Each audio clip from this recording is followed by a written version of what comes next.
Welcome to the Brickstore Museum in Kennebunk, Maine for a curator's tour of Illustration Institute's exhibit, The Art of Mending. I am Nancy Gibson-Nash. And I'm Kate Gardiner. And we are co-curators of this exhibit. The Art of Mending explores one of the most beautiful characteristics of human nature to fix that which is broken. Throughout the dark winter, Melinda Titus patiently mended a myriad of moth holes in a beloved cashmere blanket with wool needle felting, brightening it with stunning color combinations. Jaydan Moore is a sculptor who often combines discarded silver and silver plate platters into new works of art. His banners here are reflections of the civil unrest that had brought many out onto the streets to speak about the injustices that plagued the American people during the pandemic. Moore lives in Richmond, Virginia, where the Confederate monuments became epicenters for change. Edith Vonnegut's oil paintings of essential workers speak to the unsung heroes of the pandemic. She says, "My aim these days is to portray essential frontline workers with all the importance and majesty that was bestowed upon kings and queens and world leaders. I frankly think none of the former deserved majestic representation." Susan Farrington's mixed media medals honor all manner of heroic, everyday, yet important deeds and emotions, natural phenomena, and magic. She says, "These pieces acknowledge a different type of mending. They celebrate the connection I feel with these subjects." Michael Valiket's The Great Protector. During the continuing pandemic, we look for hope and inspiration from art. Here, the notion of mending manifests through the emotional catharsis of the figure's gestures and expressions, whereby the release of strong emotion can have healing and restorative effects. Some artists, like Judy Walsh, have used the art of mending as a way of engaging the community in a conversation about healing. Her COVID quilt is sewn from the scraps of more than 1,000 cloth masks she made from March through December 2020. Claire Dibble is a project-based artist who combines her love of photography and writing to share her many experiences in nature to shed light on contemporary issues of the day. For this exhibit, her photos document her 1,200-mile solo kayak journey through the entire length of the Columbia River, wearing her $3 Goodwill shirt the entire way. It was mended repeatedly, and the process invited conversation about sustainability with those she met. She also creates Franken shirts, combining pieces of two torn shirts into a new one. Jody Halliday's mended jeans show a before and after inspiration for clothing previously destined for the rag bag or landfill. Here is Tanya Sheridan's delightfully embroidered and extensively patched jean shorts from the 1970s era. She says, "Every year I got a brand new pair of jeans in the days before pre-washed jeans were a thing. When summer hit and I needed shorts, the jeans that were from the year before got turned into cutoffs and the legs were used to patch where needed." Liz Lentz is carrying on the cobbler's tradition at Roy's Shoe Shop in Portland, Maine. She and her father Dan repaired this cowboy boot shown here with its mate for comparison. Roy's Shoe Shop will be celebrating its 100th anniversary in 2023. Isabelle Maschal O'Donnell says this about her piece. "While my work might not be mending or repairing in the traditional sense, elements of the process and intention are similar, in that they are about prolonging the life of materials by taking something that was discarded or going to be discarded and giving it new life." The Far Woods are the sisters Sonya and Nina Montenegro. We see our work as part of a larger movement to heal our relationship to the earth and with one another. Everything we make is an effort to participate in a culture shift where that healing can take place. Amanda Stronza says this about her work. "For as long as I can remember, I have stopped to lift dead animals from roads. I cannot bear to leave them. The endless rush of cars further assaulting their bodies feels too cruel. I began creating memorials for the animals I find, not just on highways but also on trails and even in my own backyard. My intention is to notice and give attention, to honor the animals as individuals, and to acknowledge the lives they had, the lives they lost." Leo Rabkin. The works in this exhibition are among the earliest of Rabkin's career.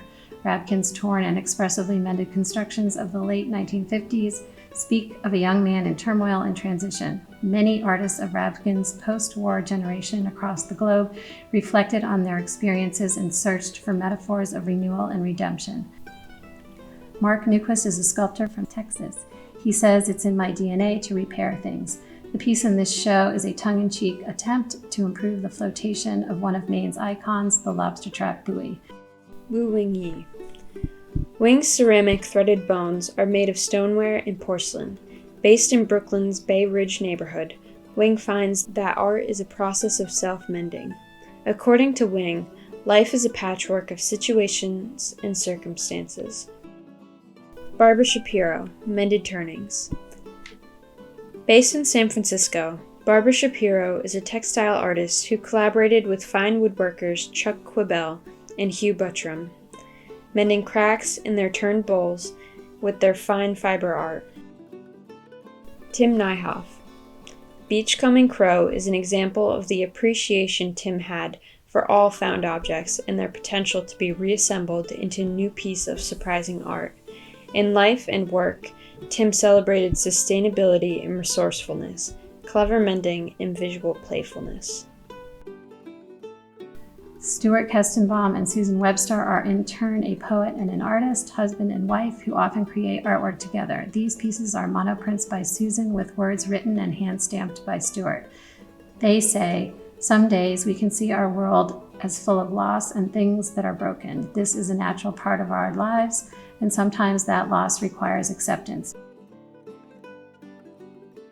Joshua Dixon is a Chicago-based photographer.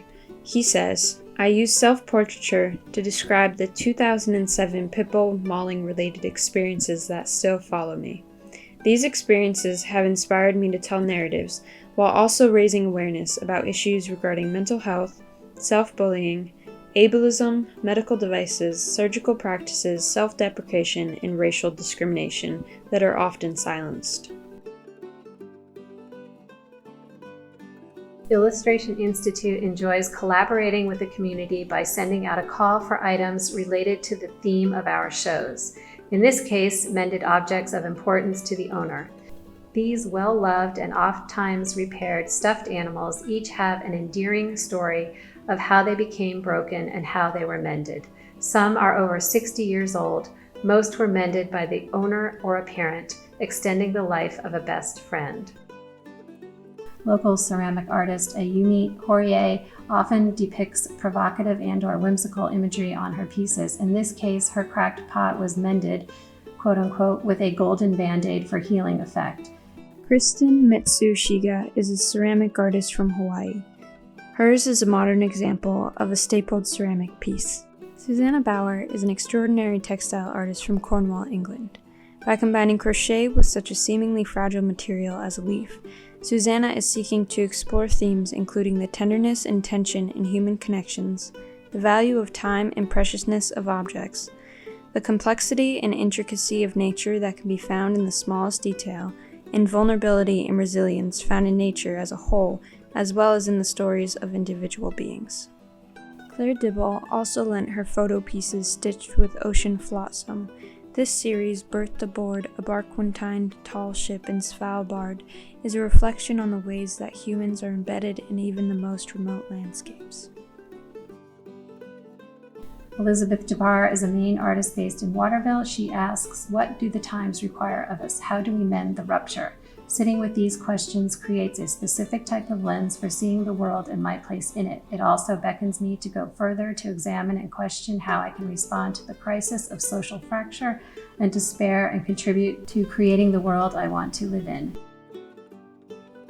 Argentinian Linier's well-loved cartoon strips are often poignant, joyful, and provocative. Here he celebrates the simple joy of a hug, the effects of wild dancing with a stuffed animal, the anxiety of its accidental dismemberment and subsequent mending.